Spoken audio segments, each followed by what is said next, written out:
Hello students, we are studying the second chapter of parallel lines. Now we should study the examples from practice set 2.2. आपण practice set 2.1 मधले example पाहिले. त्याच्या आधी आपण theorems म्हणजे parallel lines शी संबंधित असणारे जे angles आहेत, corresponding angles, alternate angles, interior angles याच्याशी संबंधित थेरम आणि त्याच्याशी संबंधित असणाऱ्या टेस्ट या संदर्भातला आपण अभ्यास केला. आपण प्रॅक्टिस सेट 2.1 मध्ये थेरम्सशी संबंधित एक्झाम्पल पाहिले. आता आपण काही टेस्टशी संबंधित सुद्धा एक्झाम्पल पाहू. जर लक्षात येत नसेल तर तुम्ही अगदी या प्रकरणामधला पहिला जो व्हिडिओ आहे, पहिला आणि दुसरा व्हिडिओ तो पहा. आता आपण प्रॅक्टिस सेट 2.2 मधला क्वेश्चन नंबर 1 पाहू. इन फिगर, इथे फिगर तुम्हाला दिलेली आहे, म्हटलेलं आहे की y is equal to 108 degree and x is equal to 71 degree. Are the lines m and n parallel? Justify. म्हणजे तुम्हाला दिलेल्या फिगर मध्ये लाईन m आणि लाईन n ह्या पॅरलल आहेत काय हे सांगायचं आहे आणि ते जस्टिफाय सुद्धा करून द्यायचं आहे की ह्या लाईन m आणि लाईन n पॅरलल आहेत तर का आहेत आणि जर पॅरलल नसतील तर का नाही आहेत हे सांगायचं आहे. माहिती दिलेली आहे आपल्याला की y is equal to 108 degree म्हणजे हा अँगल दिसतोय आपल्याला 108 डिग्रीज आहे. हा अँगल x 71 डिग्रीचा आहे. तर मग ह्या लाईन m आणि लाईन n पॅरलल आहेत काय? आपण एक टेस्ट शिकलेलो होतो, इंटेरियर अँगल टेस्ट. ती असं सांगत होती की इंटेरियर अँगलच्या मापाची बेरीज, हे दोन्ही इंटेरियर अँगल आहे, इंटेरियर अँगलच्या मापाची बेरीज जर 180 डिग्री होत असेल तर लाईन पॅरलल असतात आणि जर इंटेरियर अँगलच्या मापाची बेरीज 180 डिग्री होत नाही तर लाईन पॅरलल नसते. बरोबर आहे. मग आपल्याला आता ते हेच पाहायचं आहे की अँगल x आणि अँगल y चं माप, दोन्ही अँगलच्या मापाची बेरीज 180 डिग्री आहे की नाही. मग आपण सोडवताना असं म्हणू की angle x plus angle y is equal to angle x is equal to किती आहे 71 डिग्री प्लस angle y किती आहे 108 डिग्री is equal to किती होतात 1 plus 8 9 7 plus 10 70 179 डिग्री. म्हणजे angle x plus angle y आपल्याला मिळत आहे 179 डिग्री. आता अँगल x आणि अँगल y हे कोणते अँगल आहेत? इंटेरियर अँगल्स आहेत. इंटेरियर अँगलच्या मापाची बेरीज 180 डिग्री व्हायला पाहिजे तरच लाईन पॅरलल असतात. इथे इंटेरियर अँगलच्या मापाची बेरीज 179 डिग्री होऊन राहिली म्हणजे लाईन पॅरलल असणार नाही. म्हणून आपण असं म्हणू की therefore line m and line n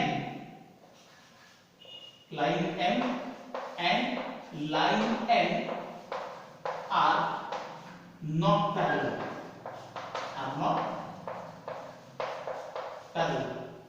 आणि याचं काय कारण आहे? ह्या जर दोन अँगलच्या मापाची बेरीज 180 डिग्री आली असती तर लाईन पॅरलल असते. कारण लिहिलं असतं आपण इंटेरियर अँगल टेस्ट. आता दोन अँगलच्या मापाची बेरीज 179 डिग्री होऊन राहिली म्हणजे लाईन पॅरलल नाहीये. तरीही कारण कोणतं असेल? तेच असेल interior angle test. Interior angle test हे कारण असेल आणि लाईन पॅरलल नसते. माझ्यामध्ये हे एक्झाम्पल तुम्हाला समजलेलं असेल. अत्यंत साधे सरळ एक्झाम्पल आहे. कन्सेप्ट जर आपले क्लिअर असेल, आधी आपण काय शिकलेलो आहोत हे जर माहिती असेल तर एक्झाम्पल सोडवणं सुद्धा अतिशय सोपं असतं. आता क्वेश्चन नंबर 2 पहा. इथे म्हटलेलं आहे की in figure angle A is congruent to angle B, म्हणजे इथं ऑलरेडी सांगितलेलं आहे की अँगल ए आणि अँगल बी कॉन्ग्रुएंट आहेत. तर मग प्रूव्ह करून दाखवा की line l is parallel to line m. तर मग लाईन एल आणि लाईन एम हे पॅरलल आहेत हे प्रूव्ह करून दाखवा. तर यामध्ये आपण एक थोडासा कन्स्ट्रक्शन करू. ह्या अँगल ए चा जो व्हर्टिकली अपोजिट अँगल आहे त्या अँगलला आपण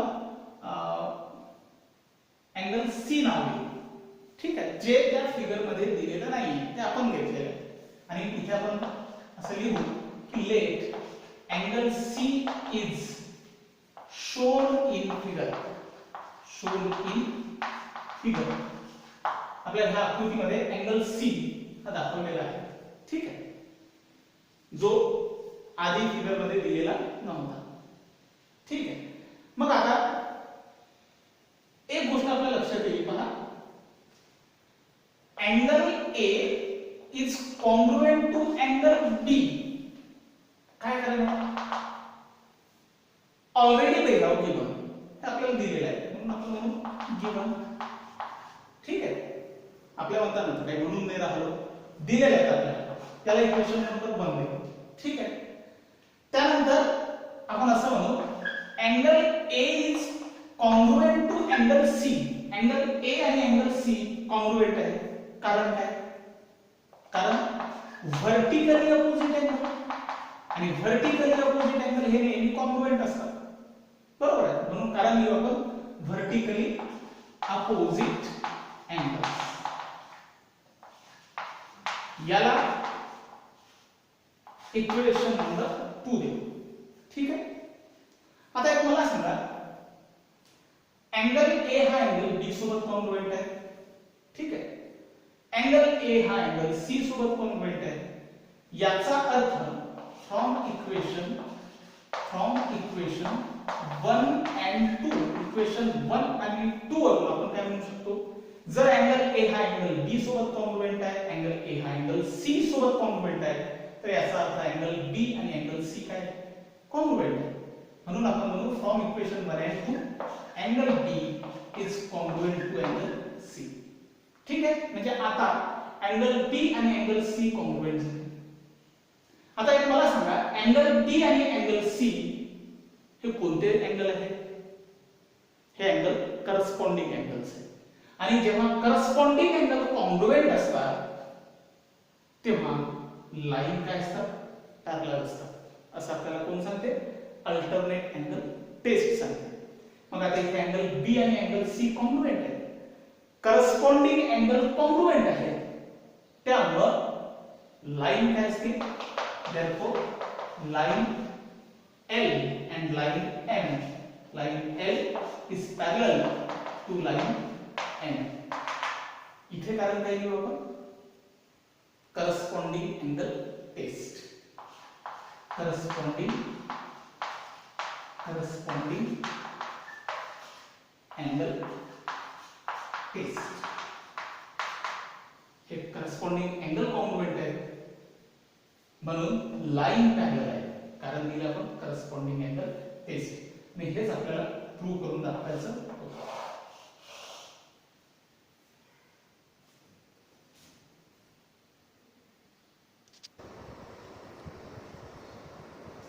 क्वेश्चन नंबर 3 पाहू. इन फिगर आपल्याला इथे सुद्धा एक आकृती दिलेली आहे की if angle A is congruent to angle b, angle a आणि अँगल बी कॉन्ग्रुएंट आहे, and angle x is congruent to angle y, then prove that line L is parallel to line M.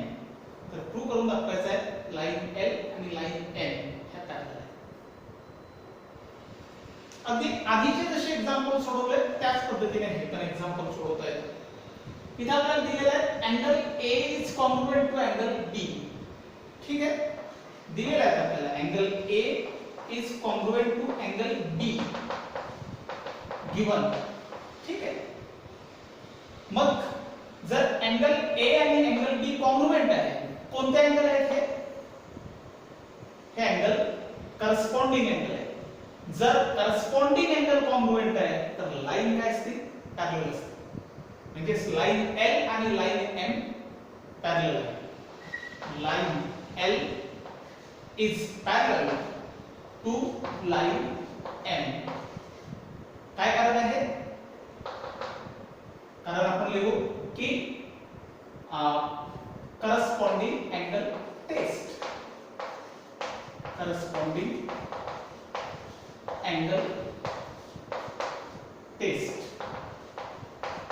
याला आपण equation number 1 देऊ.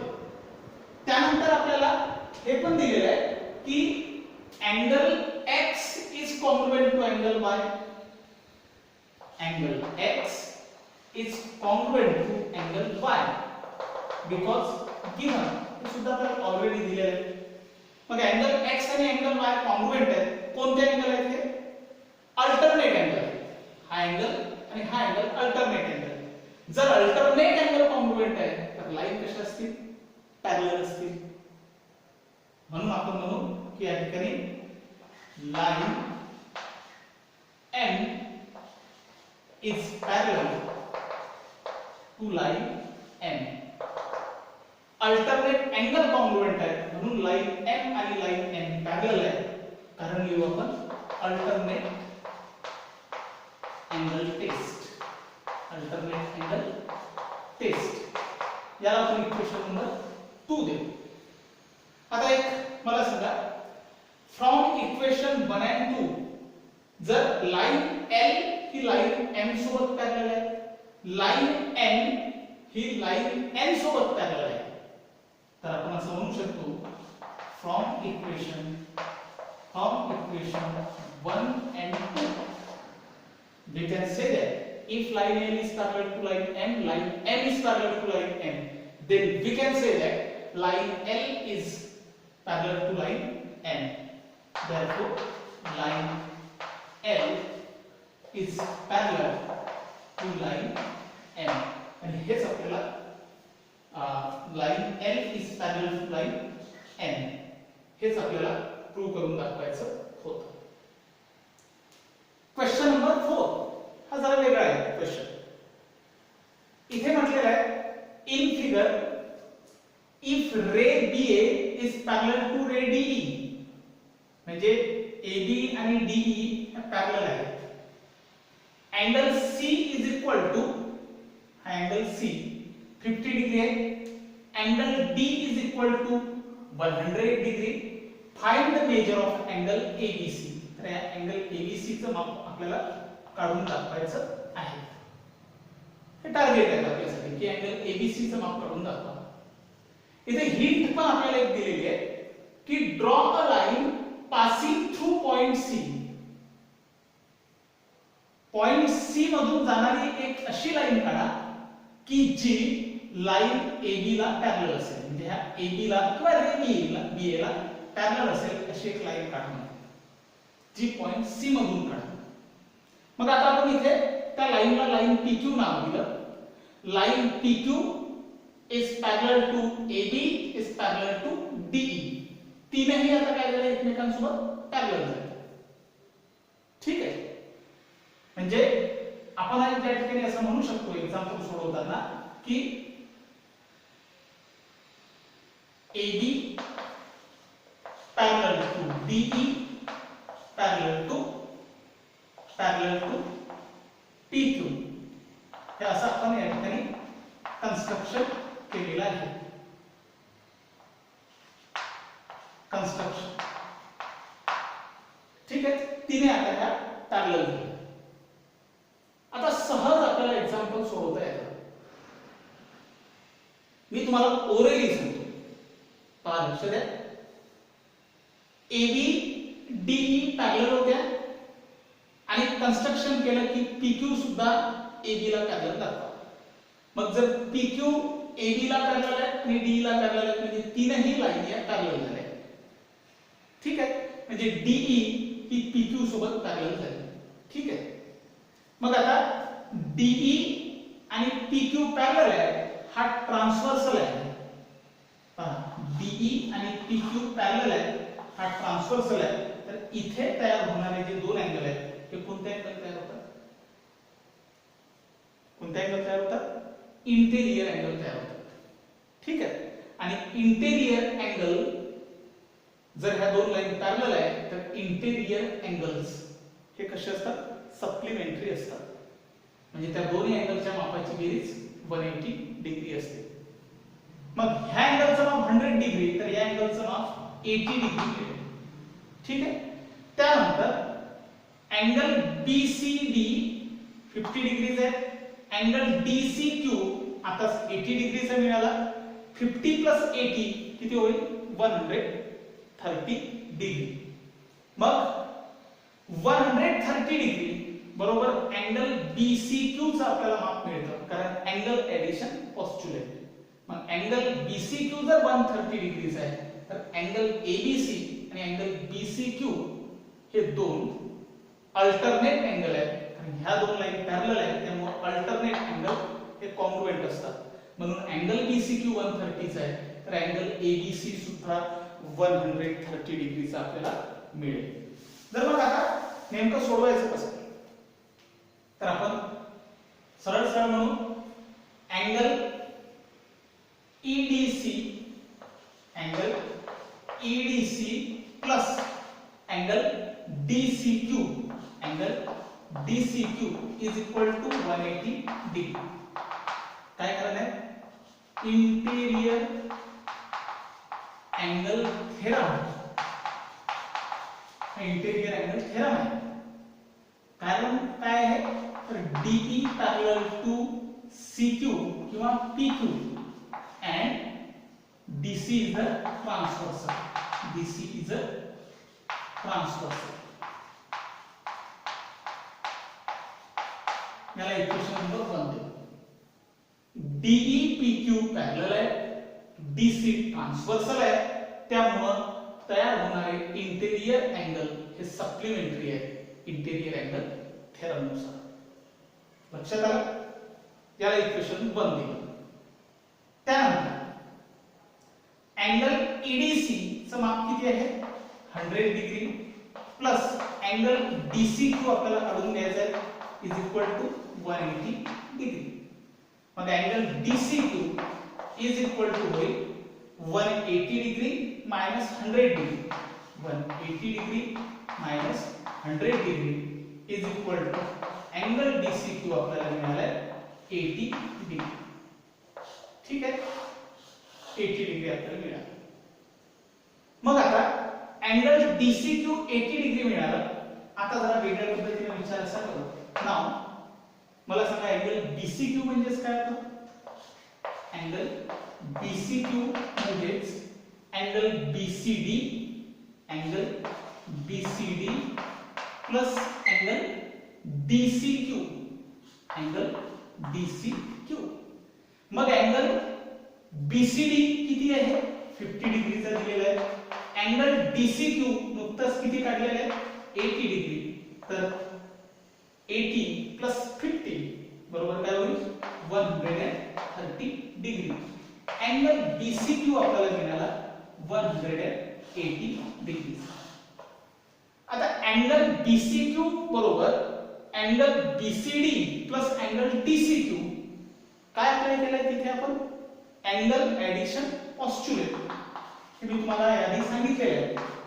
Angle addition postulate हे कारण आपल्याला इथे घ्यावं लागेल. ठीक आहे. अँगल BCQ मिळाला. आता अधिक वेगळ्या पद्धतीने विचार करू. नाव आपल्याला माहिती आहे AB आणि PQ पॅरलल आहेत. ठीक आहे. AB PQ या दोन लाईन पॅरलल आहेत. BC ट्रान्सव्हर्सल आहे. त्यामुळे अँगल ABC आणि अँगल BCQ हे अल्टरनेट अँगल होईल. BCD चा संबंध येत नाही इथे. हा लाईन ज्या पॅरलल आहे ही लाईन आणि ही लाईन पॅरलल आहे. त्यामुळे आणि हा ट्रान्सव्हर्सल आहे. त्यामुळे अँगल ABC आणि अँगल BCQ हे दोन अल्टरनेट अँगल होईल.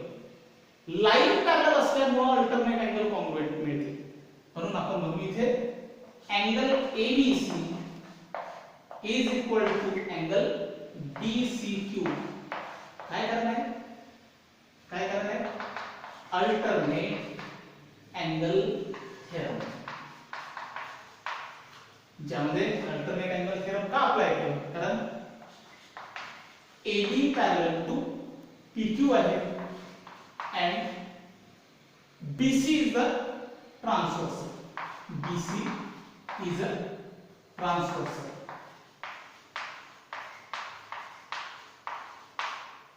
याला आपण हे कारण लिहिलेलं आहे.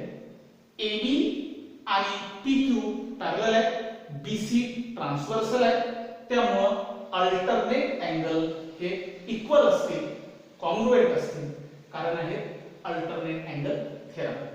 मग आता angle ABC is equal to angle BCQ किती मिळालेले आहे 130 डिग्री. तर अँगल ABC बरोबर सुद्धा काय मिळेल आपल्याला 130 डिग्री. या पद्धतीने आपल्याला अँगल ABC चं माप काढायला सांगितलं होतं, जे मिळालं 130 डिग्री. हे सर्व एक्झाम्पल तुमच्या नोटबुक मध्ये लिहायचे आणि प्रॅक्टिस करायची आहे.